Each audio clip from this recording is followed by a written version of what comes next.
Boa noite, queridos irmãos. A graça e paz do nosso Senhor e Salvador Jesus Cristo. Que grande alegria, que grande privilégio estar com os irmãos nessa noite. Quero primeiramente agradecer ao pastor Paulo, que está de férias, mas que me fez o convite de estar aqui com os irmãos nesta noite. Ao presbítero Marcos, que me auxiliou aqui em tudo. E também em nome do conselho, quero agradecer aí a todo o conselho desta igreja, pela confiança. Queridos, eu estou acompanhado da minha esposa, a Camila, está tímida lá atrás. Fique de em pé, por favor, meu bem. Minha jovem senhora, é jovem, mas é senhora.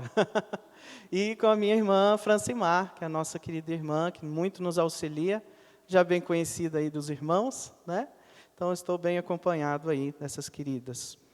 Bom, irmãos, eu convido vocês para que abram a palavra do Senhor no livro... na carta do apóstolo Paulo aos Romanos. Carta do apóstolo Paulo aos Romanos, capítulo 1.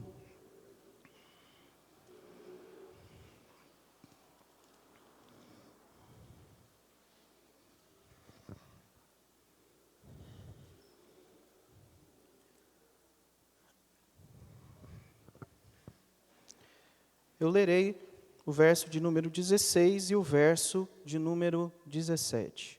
Romanos, capítulo 1, verso 16 e verso de número 17. Diz assim a palavra de Deus: Pois não me envergonho do Evangelho, porque é o poder de Deus para a salvação de todo aquele que crê, primeiro do judeu e também do grego, visto que a justiça de Deus se revela no Evangelho de fé em fé, como está escrito: o justo viverá por fé. Leia comigo o verso de número 17, mais uma vez. Visto que a justiça de Deus se revela no Evangelho de fé em fé, como está escrito: o justo viverá por fé. Vamos fechar os olhos, vamos falar com Deus. Ó Deus de amor, Deus bendito. Pai, que apesar de mim, que o Senhor possa estar falando aos corações nesta noite, para que possamos sair daqui, Pai, edificados, confrontados com o poder da Tua palavra. Nós te pedimos, ó Pai, que não deixe que ninguém saia daqui dessa noite sem ficar um pouquinho mais parecido com a pessoa do nosso Senhor e Salvador, Jesus Cristo. Também te pedimos, ó Pai, iluminação do Teu Santo Espírito, para que esteja aplicando e falando a todos nós nesse instante. Em nome de Jesus que oramos. Amém e amém. Bom, queridos, foi me passado o tema para estar falando com vocês nessa noite sobre o sola fide, ou somente a fé, que é um dos pilares, da reforma protestante, desenvolvido esses temas, esses 5 solas, uns irmãos já devem conhecer, como vocês já estão ouvindo, sermões dentro dessa temática, dentro desse assunto.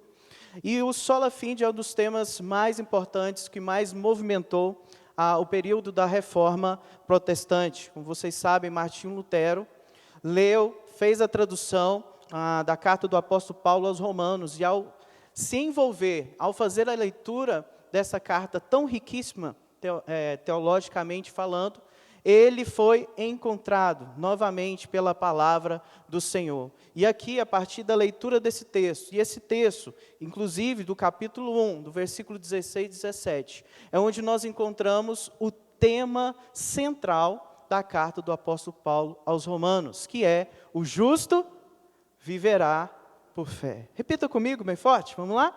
O justo viverá por fé. O justo viverá pela fé. Irmãos, essa é a nossa luta constante. Nós precisamos, como cristãos, buscarmos viver pela fé diariamente. Mas fica para nós a seguinte questão: quando nós observamos o mundo de hoje, ou como nós observamos a sociedade pós-moderna dos nossos dias, todos os homens, todas as pessoas costumam dizer que têm fé.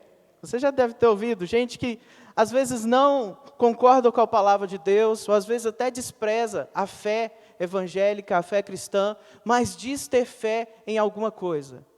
Diz ter fé para alcançar algum objetivo, diz ter fé para alcançar talvez alguma necessidade familiar, algum milagre necessário. Mas será que de fato as pessoas identificam e sabem nos dizer de fato qual é a fé salvífica? Qual é a fé que a santa palavra de Deus nos instrui e nos ensina? Porque no mundo de hoje, muitas pessoas procuram fé, mas no sentido de resultados profissionais, de conquistas pessoais. Muitos hoje talvez nem usam da fé mais, outros já desprezam a fé cristã, porque dentro de um mundo tão atualizado no sentido de tecnologias, avanços científicos, coisas que outrora os nossos avós, os nossos antepassados, dependiam mais da fé para todas as questões, seja para a saúde física, saúde mental, em todas as outras questões. Hoje em dia, pela quantidade de envolvimento, de crescimento tecnológico no mundo, avanço da saúde, avanço da medicina, nós vemos, queridos irmãos, que as pessoas não se importam tanto com a fé como antigamente. Então, diante disso, eu queria que nós pensássemos a respeito, nesta noite, um pouco mais sobre somente a fé, ou esse pilar da reforma protestante. Para muitos cristãos, queridos irmãos, fé é aquilo que nos faz crer no impossível. Para muitos cristãos, fé é aquilo que nos ajuda a enfrentar o improvável, ou que nos faz acreditar no sobrenatural. E pensando assim, a fé é aquilo que acionamos em situações ou circunstâncias, onde se requer uma ação divina sobrenatural. E parcialmente, fé tem a ver com isto também.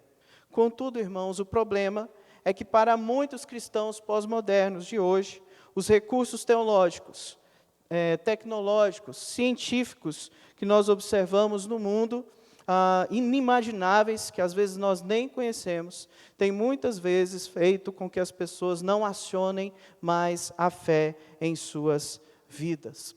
Interessante que o texto de Hebreus também nos diz que sem fé é impossível, quem lembra? Agradar a Deus. Sem fé é impossível agradar a Deus. Então, diante de um mundo pós-moderno, onde que a fé é pouco acionada, mais difícil fica das pessoas em vida agradar a pessoa do nosso Pai Celestial. Se você quer, então, irmãos, agradar ao Senhor, viver conforme a vontade de Deus para a sua vida, algo que você tem que lembrar é que você precisa andar por fé. Você não deve ser guiado pelo aquilo que você vê, simplesmente, mas pelo fato de você crer na autoridade da palavra de Deus e ter fé na história, no grande protagonista da história, que é o nosso Senhor e Salvador, Jesus Cristo. Amém? Durante a Reforma Protestante, 1531, onde iniciou isso, um dos argumentos mais relevantes foi o sola fide.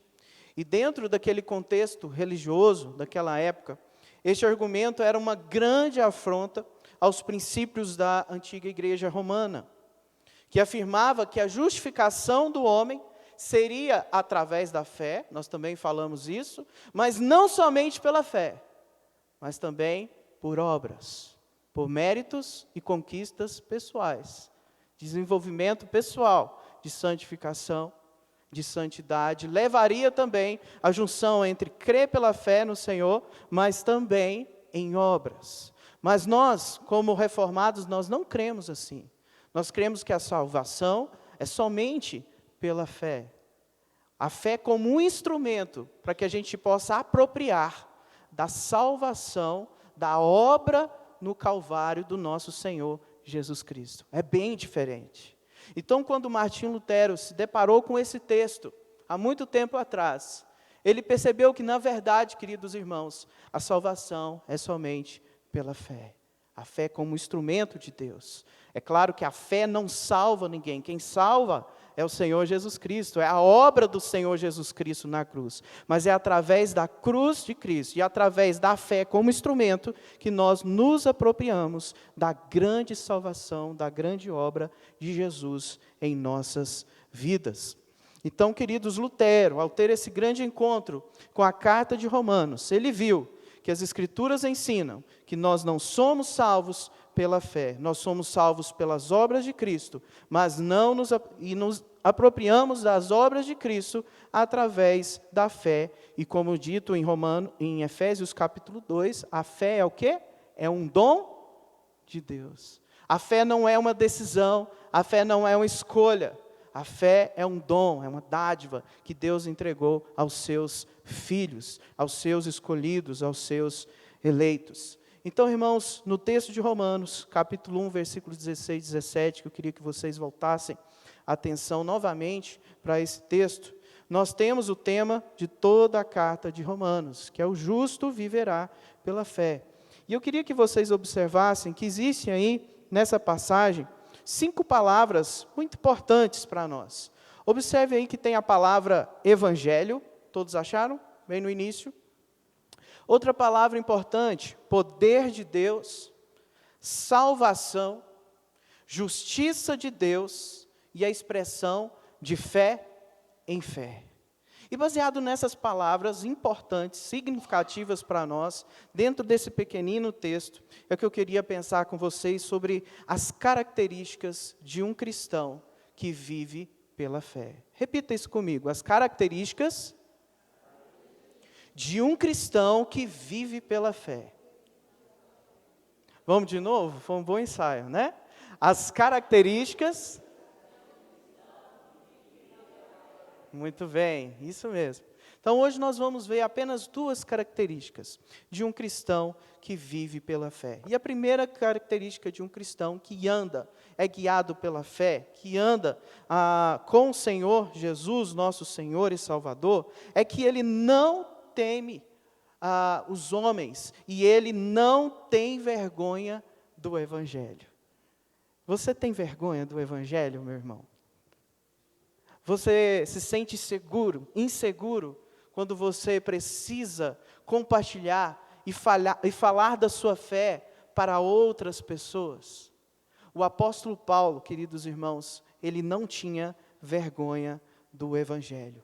Por isso ele vai dizer aí, usa uma conjunção coordenativa, quando nós observamos, pois não me envergonho do Evangelho. E aqui essa palavrinha, essa conjunção, significa para nós um marcador que traz a ideia de apresentar as razões do porquê o apóstolo Paulo não se envergonha do Evangelho. Observe aí comigo no versículo 15, quando ele diz, por isso, quanto está em mim, estou pronto a anunciar o Evangelho, também a vós outros em Roma.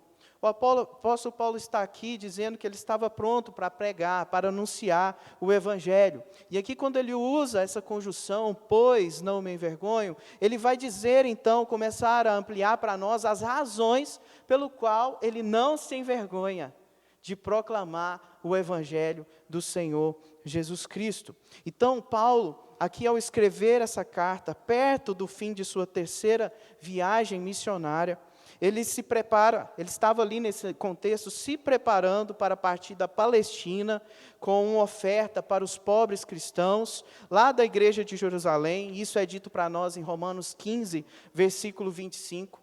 E aí nós temos o relato da irmã Febe, que também se encontra aí em Romanos capítulo 16. Ela recebeu a grande incumbência, a grande responsabilidade de entregar essa carta escrita pelo apóstolo Paulo aos cristãos da igreja de Roma. E aqui, irmãos, Paulo deixa claro que ele não foi até Roma porque ele tinha vergonha do Evangelho, porque lembrando o contexto da igreja de Roma, essa igreja era uma igreja de muitos recursos já, de que tinha pessoas importantes já naquela igreja. Era um contexto onde as pessoas tinham uma condição interessante de vida. Mas Paulo está dizendo que ele não se envergonha do Evangelho, porque Paulo era um homem que aprendeu a sofrer na pele. Ele aprendeu a sofrer pelo nome do nosso Senhor Jesus Cristo. Ele sabia o que era sofrer por causa do nome de Jesus, por causa do Evangelho. E mesmo assim ele diz que não se envergonha. Ao contrário disso, ele tinha isso como o bem mais precioso em sua vida. Ele tinha isso como, de fato, sua vida, sua própria vida. E por isso, irmãos, que nós vemos aqui que ele se orgulhava de anunciar, de sofrer pelo nome do Senhor Jesus. Outro ponto, outro fato interessante, curioso, no contexto da igreja romana naqueles dias, é porque era uma igreja saudável. Já observaram que em algumas epístolas Paulo faz inúmeras exortações, em contextos específicos que aconteciam certas heresias, certas situações que ele precisava confrontar os irmãos em Cristo? Aqui no caso da igreja de Roma, acontece um fato diferente, porque essa igreja era uma igreja que crescia em conhecimento doutrinário, era uma igreja saudável. Ela foi fundada, inclusive lá em Atos nós vemos o registro, por alguns irmãos que foram convertidos no dia de Pentecostes, lá em Atos 2. E esses irmãos foram para Roma e ali organizaram esta igreja de acordo com a doutrina dos apóstolos. Então, diferente de outras epístolas, quando Paulo escreve aos romanos, ele não escreve para corrigir uma certa doutrina, corrigir uma certa teologia, ou repreender algum tipo de vida profana que algum irmão pudesse viver. Não é o caso dessa epístola, diferente de várias outras que o apóstolo Paulo escreve. Mas então, uma igreja sadia como essa, mesmo assim, necessitava de conhecimento doutrinário e também de conhecimento prático, de questões práticas que eles precisavam praticar na sua vida familiar, na sua vida como igreja, na sua vida como cidade. Então, depois uma outra expressão importante, além do Evangelho, que o apóstolo Paulo fala que não se envergonha, ele vai comparar, ele vai colocar em pé de igualdade que o Evangelho é o poder de Deus. E a palavra grega aqui, poder de Deus, é a palavrinha dínamos, que significa a potência de Deus, o poder de Deus, né? Então, queridos, olha que interessante, o apóstolo Paulo está dizendo que o Evangelho é comparado ao grande poder de Deus, e Deus é um ser onipotente, é uma obra sobrenatural, o Evangelho. O Evangelho é uma obra que só Deus pode realizar no coração do homem. Só Deus pode transformar um coração duro, um coração de pedra, em um coração de carne, como é dito lá em Ezequiel capítulo 36. Só Deus tem a capacidade disso, só o dínamos de Deus pode transformar o coração do homem. Então, queridos, por mais que nós temos o grande dever de proclamar a palavra do Senhor, o Evangelho do Senhor Jesus, não podemos perder de vista que é o poder de Deus em primeiro lugar. Essa obra não é eu que faço ao anunciar o Evangelho. A gente faz parte só apenas da parte de publicidade ou de propaganda da palavra de Deus. Mas quem opera e realiza mudança, transformação de caráter, mudança de vida no povo, é somente o Senhor. E Ele usa o Espírito Santo dEle. E lembrando que o Espírito Santo não é o dínamos de Deus, o Espírito Santo é uma pessoa. O Espírito Santo é alguém que a gente deve adorar, amar, engrandecer, mas é alguém que transforma o coração, é o Espírito Santo que faz essa obra de regeneração em nosso viver. Então, queridos, lembre-se que o Evangelho é o dínamos de Deus, é uma potência de Deus, é uma obra extraordinária de Deus, pescando pessoas, pescando gente para viver em harmonia e de acordo com a palavra do Senhor. A preposição eis, aqui no grego, é traduzida como para, é utilizada para marcador de propósito. Por isso que nós vemos que o Evangelho, então, como é dito no texto, é o poder de Deus com o propósito de salvar. É isso que o texto está dizendo no original. Com o propósito de salvar. Então, a pregação do Evangelho, ele tem essa peculiaridade. Salvar pessoas. Encontrar gente de toda tribo, de toda língua, nação, porque em Deus não há acepção de pessoas quanto a etnias, quanto a diferenças culturais, quanto a diferenças de nações, mas Deus escolhe dentro de um todo os seus eleitos para a salvação. Então, o propósito do poder de Deus, ou do dínamos de Deus, é a salvação. E a palavra salvação, que é outra palavrinha, dentre as 5 que nós estamos observando com atenção nessa noite, significa soteria. A palavra soteria carrega consigo, queridos, o sentido de mudança de condição. Esse é o significado mais aproximado que nós encontramos em outro idioma, né? No caso o grego, que foi escrito no grego, essa passagem, essa carta. E aqui a palavra soteria, salvação, significa então mudança de estado, e principalmente a mudança de uma condição de escravo para uma condição de liberto, de alguém que agora é livre. E também a ideia de estabilidade. A palavra soteria significa estabilidade, mudança de escravo agora para liberto, e que tem a ver com estabilidade.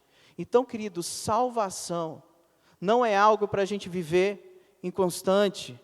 Não sei vocês, mas eu que vim de outra tradição cristã, era arminiano antes, eu pensava que assim que eu pecava, eu tinha perdido a salvação. Eu não tinha nenhuma ideia de estabilidade quando eu escutava a palavra salvação. Até que eu já me deparei com esse texto, e com a tradução dessa palavra, soteria. E salvação nas Escrituras significa estabilidade, ou seja, o lugar que Deus te salvou, não tem como você sair dele. Você não perde a salvação. Foi pago por um sangue precioso, para te dar confiança, segurança de agora continuar caminhando e andando nos caminhos do Senhor. Não por buscar ser salvo, mas pelo fato de você ser salvo, as consequências naturais disso é que você vai viver uma vida de fé, uma vida de santificação dia após dia. E até a gente deve desconfiar daqueles que dizem que são salvos, mas vivem uma vida promíscua, vivem uma vida fora dos caminhos do Senhor. Ah, meu irmão, muito difícil de você dizer que uma pessoa que anda completamente fora daquilo que a palavra de Deus orienta, dizer que essa pessoa é salva. Porque nós confirmamos a salvação que temos e recebemos em Cristo, pelo fato de como nós caminhamos. E características e consequências de alguém que é salvo, ele vai amar a lei do Senhor, ele vai andar na graça do Senhor, ele vai caminhar de fé em fé. Ele já não vai mais caminhar conforme a vontade deste século, a vontade deste mundo. Mas se ele é salvo, ele vai andar de fé em fé, até o retorno do nosso Senhor Jesus Cristo. Amém, queridos? Outra questão que então nós observamos, nós vimos aqui no texto, que a salvação chegou, o dínamos de Deus, o Evangelho chegou primeiramente, em primeiro lugar, para o povo judeu. A nação de Israel, queridos irmãos, foi escolhido a dedo por Deus, desde que Deus chamou Abraão pela fé, para que ele pudesse seguir a Deus, para uma terra que Abraão nem sabia, que Deus nem havia dito para ele onde era exatamente isso. Ele simplesmente obedeceu, ouviu o chamado e foi por fé, obedecendo ao Senhor. Primeiro do judeu, porque aqui no sentido Paulo está especificando que a salvação veio primeiro para eles, para que aquela nação fosse uma grande nação, onde a partir dela a pregação do Evangelho se espalharia para todas as outras nações, culturas e povos.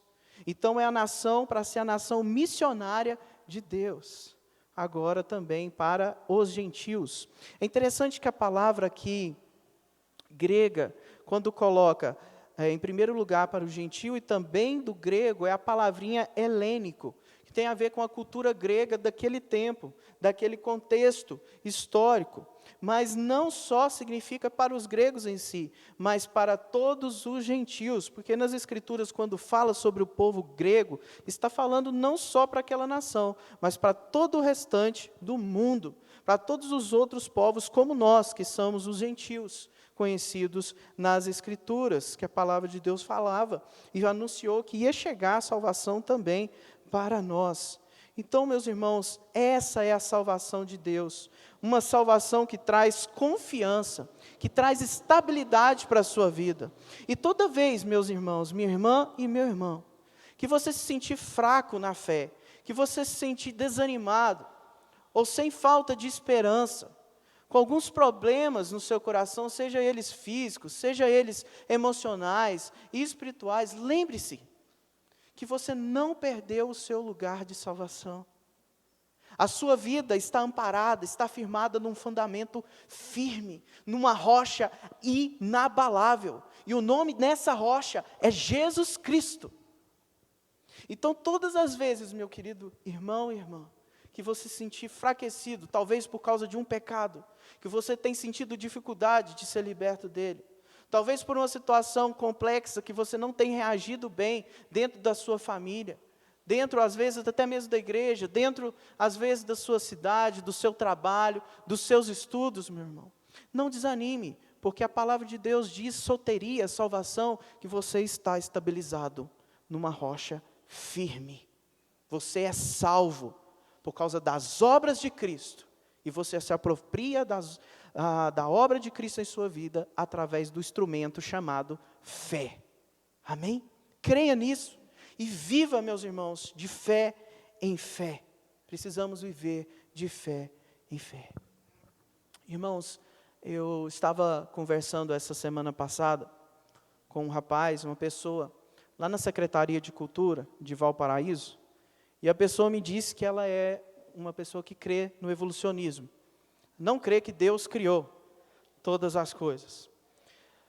Mas eu achei interessante que, ao mesmo tempo que ela falou isso, logo em seguida ela falou que, ao mesmo tempo, não é prepotente ao ponto de dizer que não existe uma força superior, ou uma força cósmica, ou uma energia de poder que controla todas as coisas.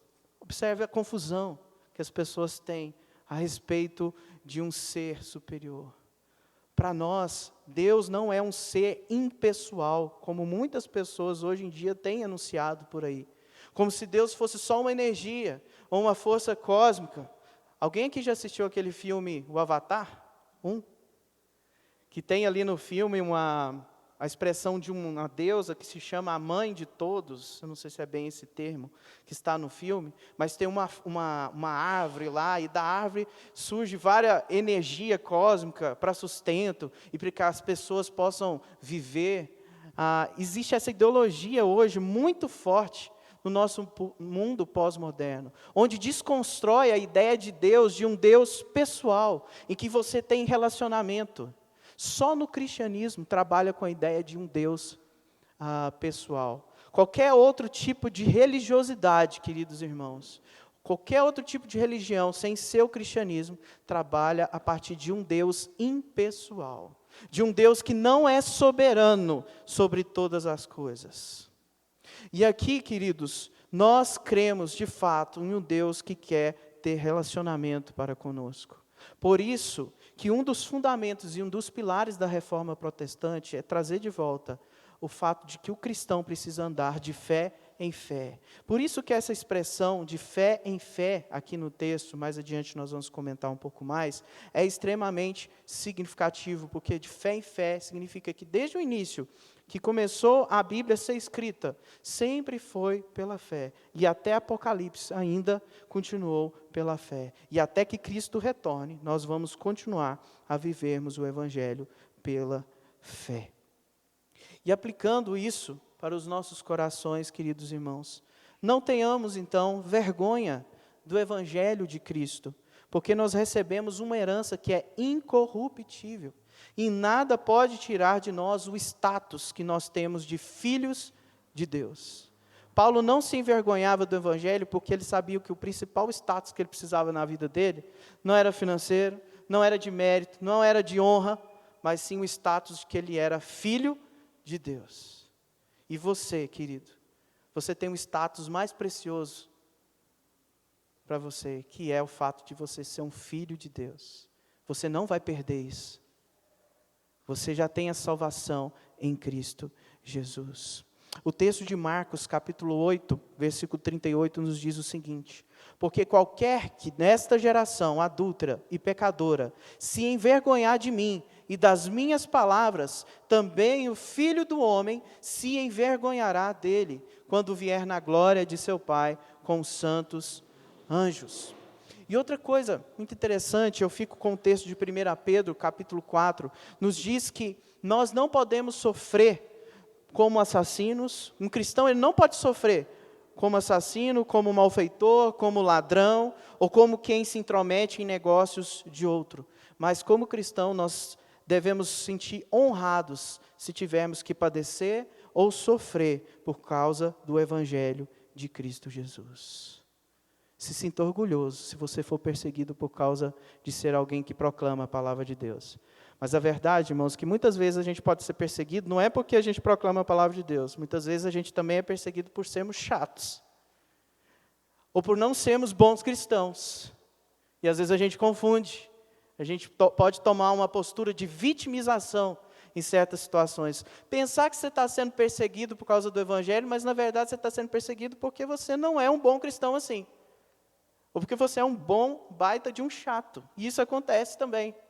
Alguém que não sabe proclamar o Evangelho, porque não basta só proclamar, é necessário também viver essa palavra. Os reformadores usavam duas palavras muito importantes que a gente costuma fazer separação hoje em dia. Ortodoxia, que é a maneira correta de pensar a fé, e ortopraxia, que é a maneira correta de viver a fé.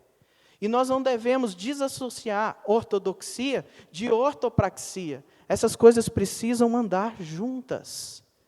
Pensar corretamente, interpretação correta da palavra de Deus, juntamente com a vida correta que Deus e a palavra dele exige de nós. Nós não podemos fazer essa separação. Engano daqueles que pensam que os reformadores eram homens frios, homens que não eram dedicados em viver o que eles tanto estudavam e ensinavam. Eles eram dedicados, tanto no sentido ortodoxo, mas também ortopráticos. Viviam aquilo que eles ensinavam. E nós precisamos lutar muito por isso, irmãos. No mundo desse, é um grande desafio vivermos a palavra do Senhor de fé em fé. E por último, em último lugar, queridos, nós como irmãos que vivem pela fé, nós precisamos confiar na justiça de Deus. Vamos ler mais uma vez o versículo 17, para a gente memorizar. Vamos lá? Visto que a justiça de Deus se revela no Evangelho de fé em fé, como está escrito, o justo viverá na fé. Percebe aqui uma outra palavra importante para nós pensarmos nessa noite. Justiça de Deus que se revela no Evangelho de fé em fé. Irmãos, o nosso Deus é perfeitamente justo. É fato que às vezes a gente valoriza muito a questão do amor de Deus. É sim, Deus é um pai de amor, carinhoso, gentil, zeloso para os seus filhos. Mas ao mesmo tempo esse Deus de amor é um Deus de justiça. E que Ele cobra justiça. E lembra que a justiça de Deus é diferente da nossa. A nossa justiça é uma justiça falha. A nossa justiça é baseada naquilo que é mais, pende melhor para o nosso lado do que para o outro. Ela é variável. Agora a justiça de Deus, ela é perfeita. Ela não falha. E o juízo de Deus, cedo ou mais tarde, ele sempre chega para todos os seus filhos e para toda a humanidade. A justiça de Deus virá. Nós não sabemos como, mas a palavra de Deus nos ensina que Deus também, além de ser um Deus de amor, é um Deus vingador. E a vingança vem da justiça do nosso Deus Todo-Poderoso. Essa justiça de Deus, aqui no texto de Romanos, ela tem mais a ideia de ser uma justiça forense. O que é isso? Porque a ação justificadora aqui de Deus é semelhante à justiça que é feita por um juiz, que no caso, quando alguém está sendo acusado, ele declara aquela pessoa que é acusada de ser agora ele declara absolvido. Isso é uma justiça forense. E é aquilo que Deus decreta, a partir daquilo que Jesus consumou na cruz, satisfez a justiça de Deus lá na cruz do Calvário e declarou pecadores como eu e você, justificados. Essa foi a justiça de Deus. Esse é o sentido de justiça de Deus, especificamente aqui nesse texto. Só que, irmãos, diferente de certos juízes que nós vemos por aí em nossos dias, a justiça de Deus, ela é justa. A pena dos pecadores são de fato pagas, e foi pago com sangue. A justiça foi feita. Hoje em dia nós vemos gente querendo absolver pessoas, sem essa pessoa ter pago sua pena, sem essa pessoa de fato ser um inocente. A justiça dos homens, ela é assim, ela é falha, infelizmente, mas a justiça de Deus não é. Ela vem e ela chega para todos. A outra expressão, como eu tinha dito, irmãos, importante aí para nós, é essa que é dita de fé em fé, como está escrito. Em Hebreus capítulo 11, versículo 1, nós temos talvez a melhor definição bíblica sobre o que de fato é a fé. E o texto de Hebreus nos diz, ora, a fé é a certeza de coisas que se esperam e a convicção de fatos que se não veem. Convicção de fatos que se não veem.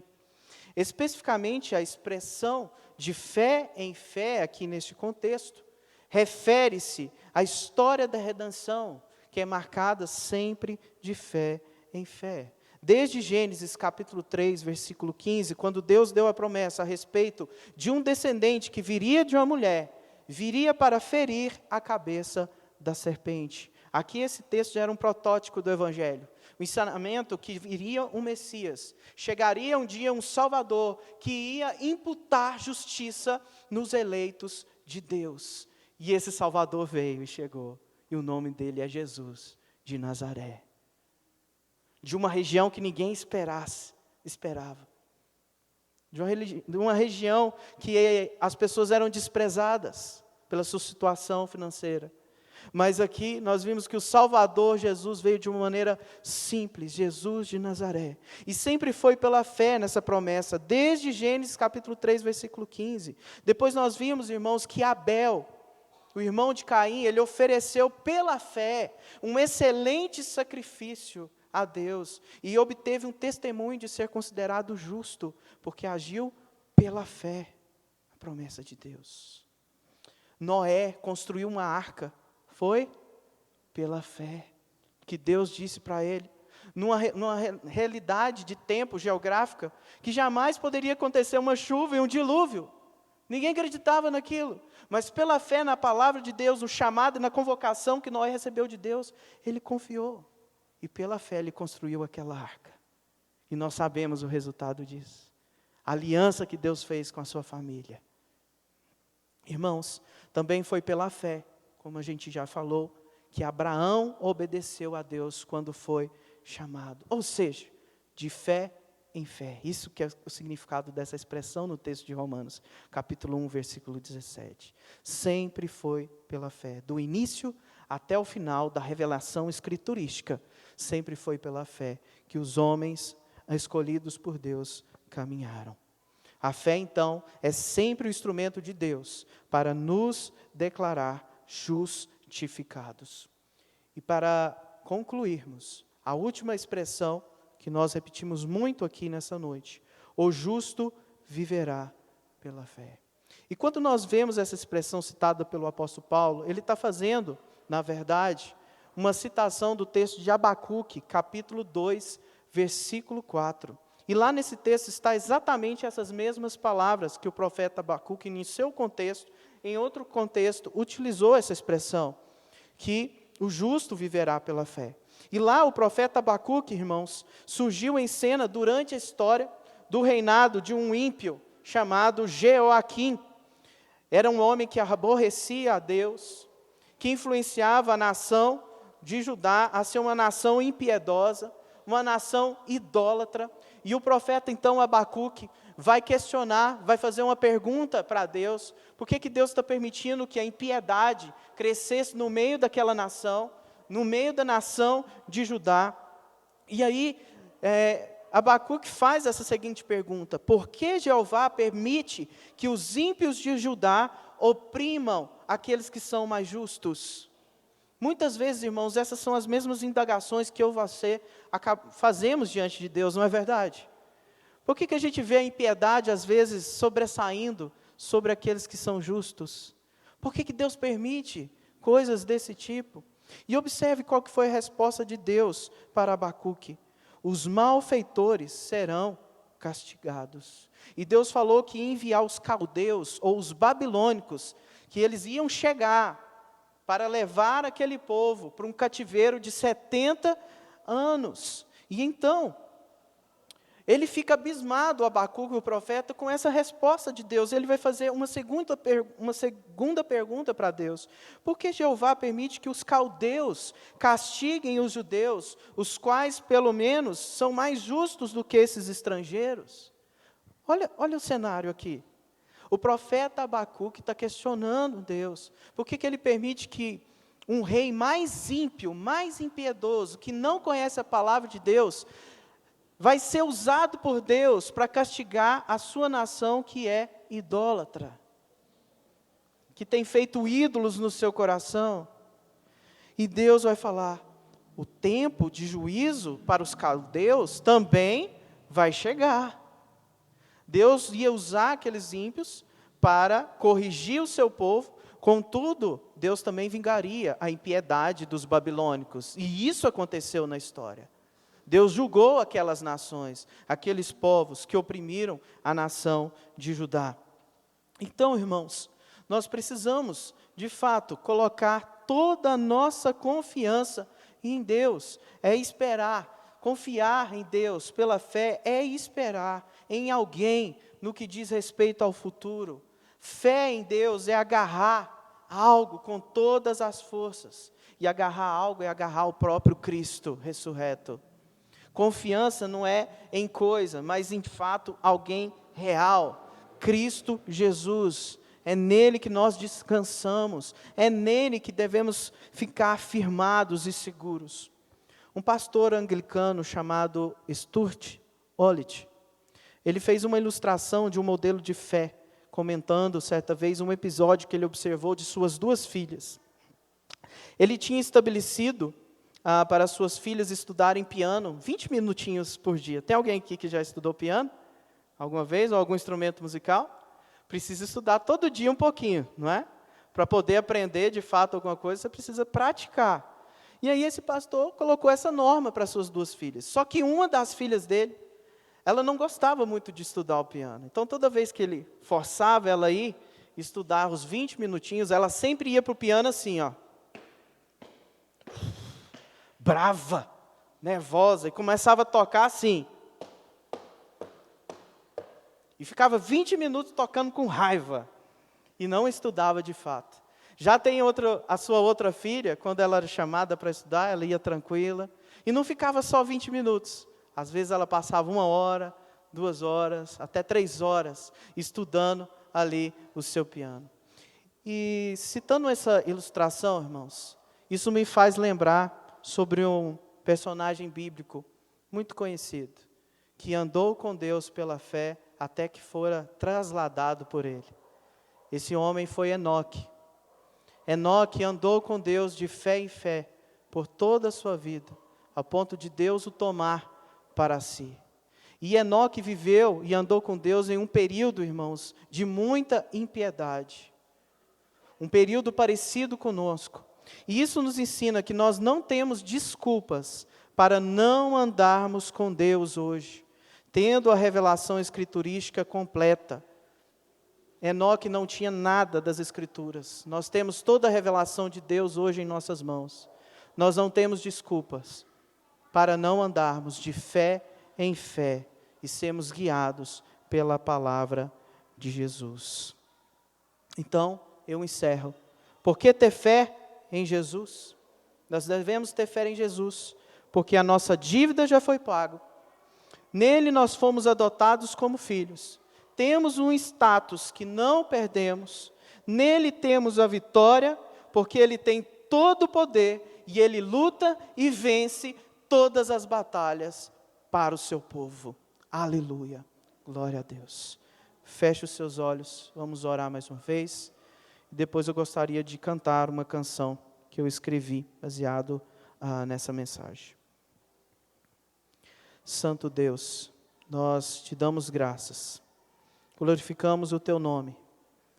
Pai, eu te peço, Pai, que nesta noite, essa palavra, Pai, possa encher os nossos corações e que possamos sair daqui e sermos despertados para continuarmos a vivermos de fé em fé, até que o Senhor volte.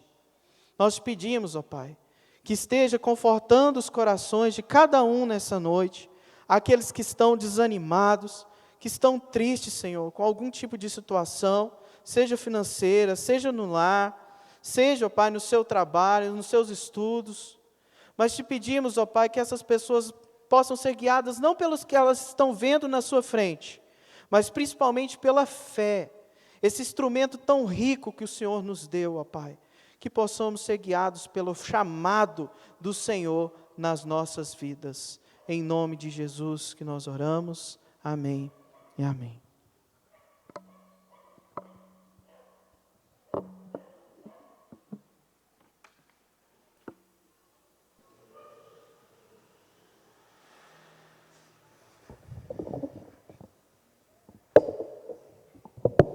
À medida que os irmãos forem aprendendo a canção, acho que tem uns slides aí, cante comigo, tá bom? Pode ser?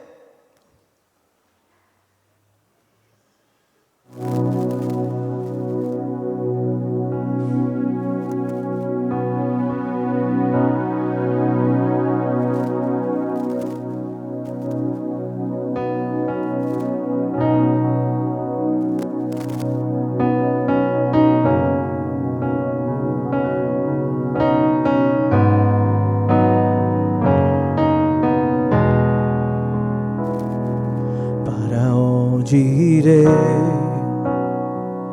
se só tu tens palavras de vida, palavras de vida.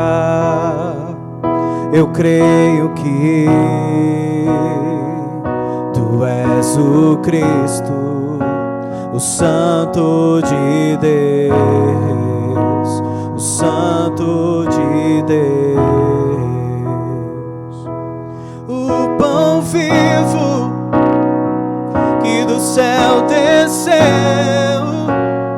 veio ao nosso encontro e nos alimentou com a verdade. Ele é a água viva que refresca a alma, que nos satisfaz.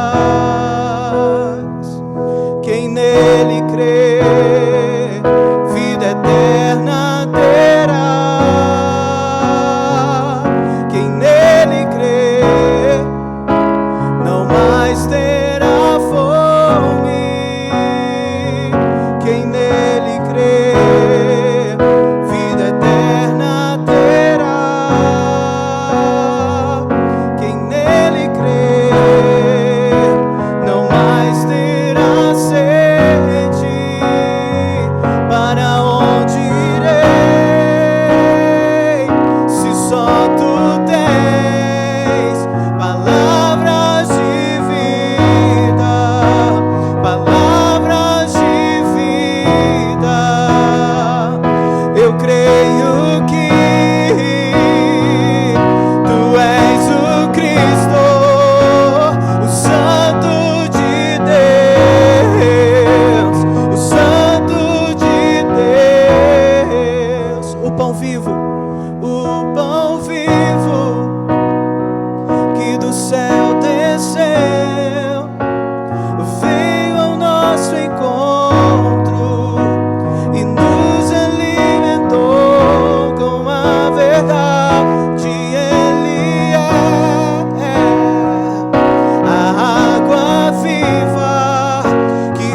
refresca a alma, que nos satisfaz. Quem nele crê, quem nele crê, vida eterna terá. Quem nele crê, não mais terá fome. Quem nele crê, vida eterna terá. Quem nele crê, não mais terá sede. Para onde irei, se só tu tens palavras de vida, palavras de vida. Eu creio que tu és o Cristo, o Santo de Deus, o Santo de Deus. Tu és o Cristo, Filho do Deus vivo. A tua igreja nessa rocha firme está. Tu és o Cristo, Filho do Deus vivo. Tu és a vida, o nosso Redentor, Jesus.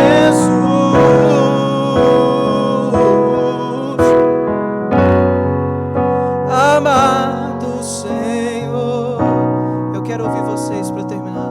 Para onde irei, se só tu tens, se só palavras.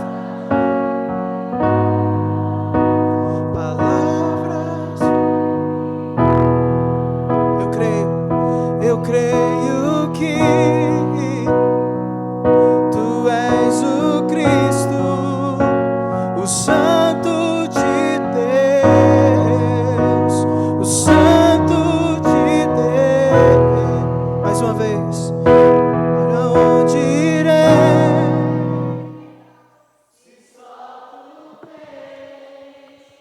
palavras de vida, palavras de vida. Eu creio que tu és o Cristo, o Santo de